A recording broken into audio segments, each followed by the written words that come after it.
Good morning, welcome back to our channel. কেমন আছো তোমরা সবাই?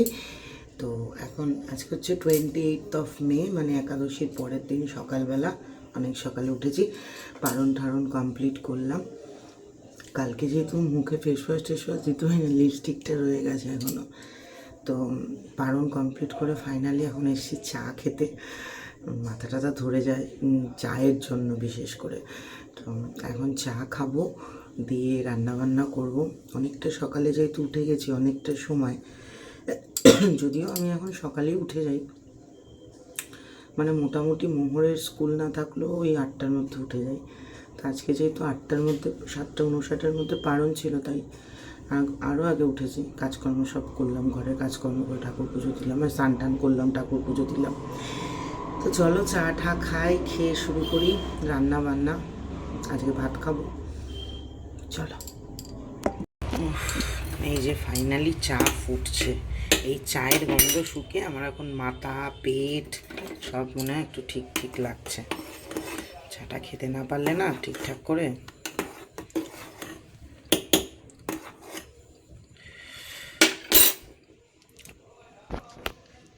আহা, চলো রান্নাবাটি খেলা শুরু করি। এখানে ভেন্ডি ভাজবো, ফোড়ন টোড়ন দেবো না, এমনি নর্মালি ভাজবো।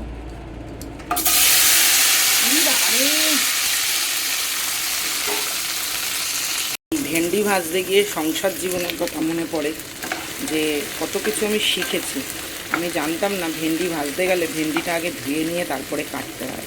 আমি কেটে ধুতাম, সে যা ভেন্ডি ল্যাবল্যাবে হয়ে যেত। এখন শিখে গেছি, যদিও এখনও শিখছি রান্নাঘরের টোটকা টিপস। আর এটা বানাচ্ছি হচ্ছে গিয়ে তোমার তেল পটল। এটা আমার একদম সিগনেচার ডিশ, আমার নিজের তৈরি করা। এবার এখন এখানে করব হচ্ছে গিয়ে বড়ার তরকারি ফুলকপি দিয়ে। তো এখানে আছে তোমার একটু চিনি, লঙ্কা, কালো জিরে, নুন। এটাকে একটু বেটে নিই। এই যে বেটে নিয়েছি, এরপরে বেসন দিয়েছি। এবার এটাকে ভালো মতো ফেটাবো। আমার মা আগের দিন বড়া বানিয়েছে, সে বড়া এত শক্ত, বলে কি বড়া তো এইরকমই হয়। আমি বলেছি দাঁড়াও, তোমাকে আমি বড়া বানিয়ে খাওয়াবো। তা আজকে চম্পা করে বড়া বানাতে হবে, বুঝলে তো? দাঁড়াও ভালো করে চটকে নিই। বানাই।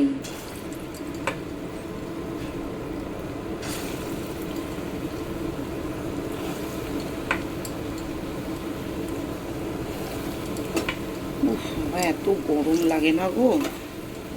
সরি, আবার বলে ফেলেছি গরম লাগে।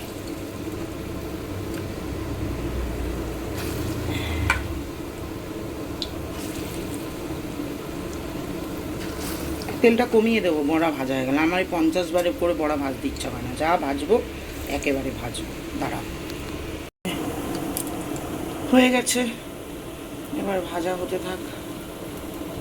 এই যে ফুলকপি দিয়ে দিয়েছি, ফুলকপি আর আলুটা ভাজা হবে। এটা আমি অনেক ধুয়েছি গো, তাও হচ্ছে না, দাগ হয়ে রয়েছে। এটা কিন্তু নোংরা না, ফুলকপির দাগ। তাহলে এটা ভাজা হয়ে যা, একদম হালকা করে করবো। আজকে একটু না গরম মশলা, এইটুখানি গরম মশলা ফোড়ন দিয়েছি। দিয়ে আমার বড়া দেখবে, এই দেখো একদম নরম বড়া। একদম ফাটাবো না, ফাটালে নষ্ট হয়ে যাবে একটা। এই পরোটাটাই হয়েছে যত সর্বনাশের গোড়া। আমি আজকে রান্না করছিলাম, ভেবেছিলাম নিরামিষ দিয়েই ভিডিও করব। আসলে আমরা যেদিনকে মানে কবে যেন একটা ওই অমরাবতীর মাঠে গেছিলাম মোদিকে দেখতে, সেই দিনকে আমার বৌদি এই পেটাই পরোটাটা নিয়ে এসেছিলো মিষ্টির দোকান থেকে। এত ভালো খেতে ছিল। আর মিষ্টির দোকান যেহেতু নিরামিষ, তো আমি নীলাদ্রির ছুটি ছিল, তো বৃহস্পতিবার নীলাদ্রিকে বলেছিলাম একটু নিয়ে এসে খাবো। আর এতটা খেয়ে নিয়েছি যে কি বলবো। এই যে আদা জিরে টমেটো বাটা দিয়ে তরকারি বসিয়ে দিয়েছি, একদম হালকা পাতলা তরকারি হচ্ছে এটা।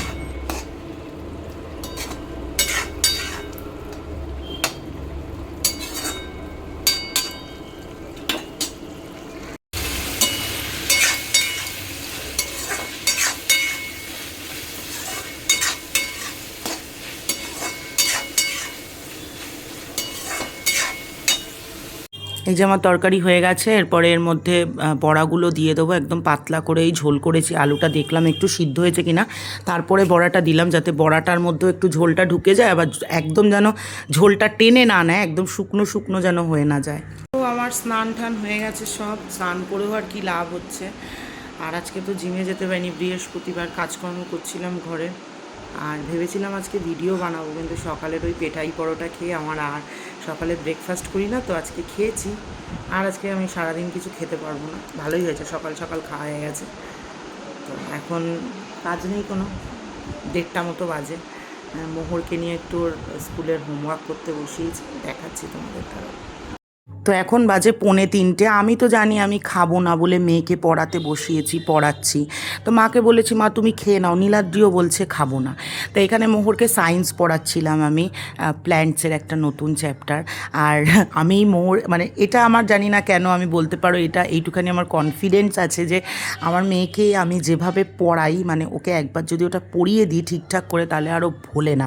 মানে এই খাতাটা এইভাবে রেডি করছি যাতে করে মানে ও ধরো এই প্ল্যান্টসটা যখন শেষ করবে, অন্য একটা চ্যাপ্টার যখন শুরু করবে, যখন ওর হাফ ইয়ারলি পরীক্ষা হবে, তাতে করে যেন খাতাটা একবার চোখ বুলালে ওর মোটামুটি সমস্ত কিছু ঠিকঠাক করে চলে আসে। আসলে কি বলবো, আমার কিন্তু 11-12-এ কোনো টিচার ছিল না। আমি স্কুল থেকে যা পড়াতো এইভাবে সমস্ত কিছু লিখে লিখে লিখে লিখে পড়তাম। তো সেই রকমভাবেই মোহরকে পড়ানোর চেষ্টা করি আর কি।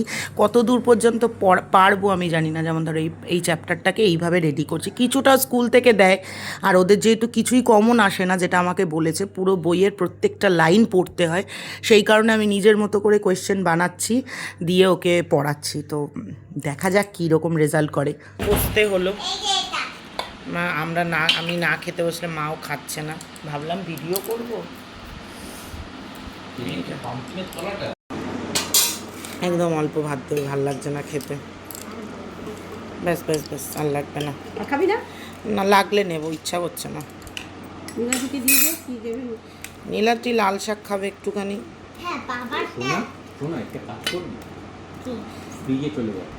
ফ্রিজে চলে যায়।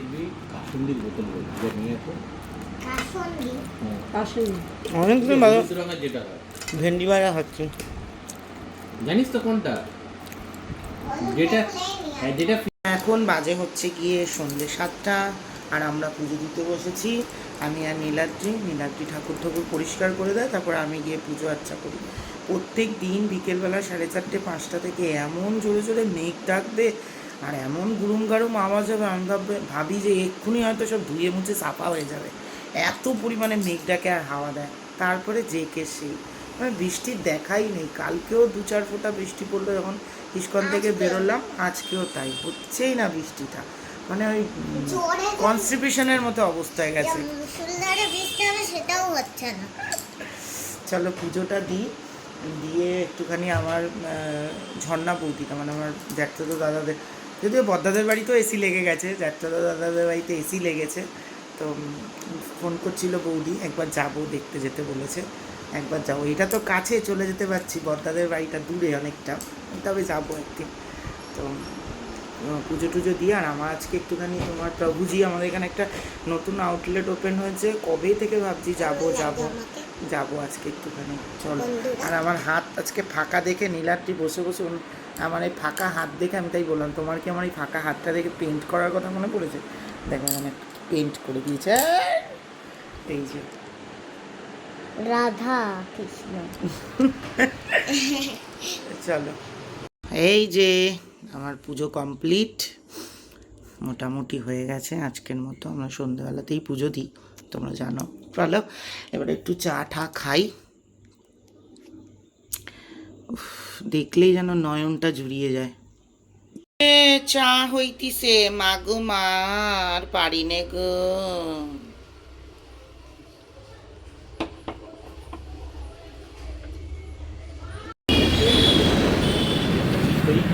বাবা এত বড় হচ্ছে।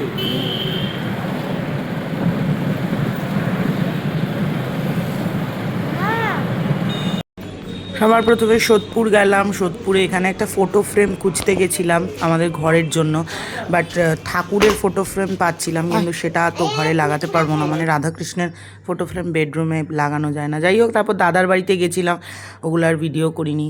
আর এখানে এই যে প্রত্যেক দিন আমি যখন বাড়ি ঢুকি, এদের এই বিস্কুটের প্যাকেটটা প্রাপ্য, তা দাঁড়িয়ে রয়েছে তারা খাওয়ার জন্য, তো এদেরকে একটুখানি খাইয়ে দিলাম। আগের দিনের ভিডিওতে আমাকে একজন জিজ্ঞাসা বলেছে, তুমি পশুপ্রেমী, ডগ লাভার? না, দুটোর একটাও আমি নই। না আমি পশুপ্রেমী, না আমি ডগ লাভার। আমি কোনো একটা দিনে এইটা নিয়ে বলবো যে আমি মানে এটার অনেক ব্যাপার আছে যাই তো হোক। আমি বাড়ি চলে এসেছি। আরে বাবারে, আর জানো আজকে ভেবেছিলাম, বললাম না তোমাদেরকে যে একটুখানি ইয়েতে যাব কি বলে, আর ওটা কি, ফ্রিজ খুলে চলে এলাম, ওটাকে কি বলে একটুখানি তোমার প্রভুজিতে যাব। এই বৌদিদের বাড়িতে গেছিলাম, গিয়ে বসে আস্তে আস্তে লেট হয়ে গেছে, তো আর যেতে পারিনি ওখানে। মানে গেছি কিন্তু বন্ধ হয়ে গেছে, সে কী অবস্থা। এই যে খাবার বার করে রাখলাম, ভাত আর একটু লাল শাক রয়েছে, আর এই ফুলকপি আলুর তরকারি রয়েছে। আমি আর রাত্রিরে কিছু খাবো না, আমরা একটু ফুচকা খেয়েছি, নীলাদ্রি খেলে খাবে। মোহরের জন্য, মোহর আর খেতে চাইছে না, টানা 3 দিন ধরে আজকে নিরামিষ তো, আর কালকেও রোল ঠোল ওকে বানিয়ে দেবো বলেছিলাম, দিইনি, রুটি আর চিনি খাইয়ে দিয়েছিলাম।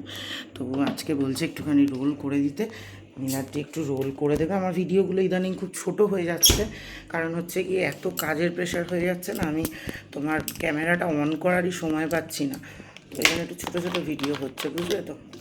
তো চলো নীলাদ্রি রোল করুক মেয়ের, কে আমি মা দুজনেই ভিডিও বানাবো। এখানে দেখো কই মাছ, তারপরে এখানে আছে তোমার, এটার মধ্যে কি একটা মাছ আছে জানো, আচ্ছা এটার মধ্যে আছে বেলে মাছ, আর এখানে আছে ছোট চারাপোনা, আর এখানে আছে একটু চিংড়ি, আর এখানে মানে একটুখানি একটা লেজা আছে ইলিশ মাছের।